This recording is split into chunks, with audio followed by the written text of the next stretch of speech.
Welcome to Shiksha Sansthan. College service commission assistant professor রিক্রুটমেন্টের যে form fill up February মাস থেকে শুরু হয়েছে, যা চলছে মে মাসের 15 তারিখ পর্যন্ত। এইখানে অনেকের প্রশ্ন আমাদের কাছে প্রচুর পরিমাণে, যেহেতু আমাদের সিএসসির রেগুলার প্রায় ভিডিও আসে ইউটিউবে এবং আমাদের মক ইন্টারভিউ ডেমো ক্লাস চলছে সিএসসির জন্য। তো প্রত্যেক শিক্ষার্থী, প্রত্যেক ক্যান্ডিডেটের একটাই প্রশ্ন যে স্যার সিএসসির কি ভ্যাকেন্সি বাড়তে পারে?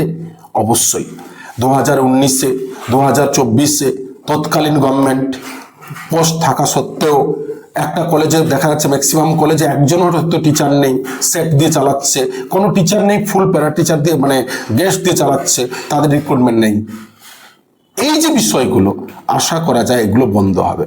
তাই এইবারে কিন্তু এই সরকার জানিয়েছে যে প্রত্যেকটি স্কুল কলেজে প্রত্যেকটি সাবজেক্ট ওয়াইজ যার যেখানে ভ্যাকেন্সি দরকার পূরণ করবে, তাই ভ্যাকেন্সি বাড়বে এবং হিউজ বাড়বে। তাই যারা সিএসসির ফর্ম ফিল আপ করেছেন, এখনো করেননি, দ্রুত করুন এবং প্রস্তুতি শুরু করুন। আশা করা যায় এর ইন্টারভিউ হয়তো অক্টোবর নভেম্বর নাগাদ 26-এ শুরু হতে পারে এবং প্রসেস টোটাল 2027-এর প্রথমের দিকে কমপ্লিট হতে পারে।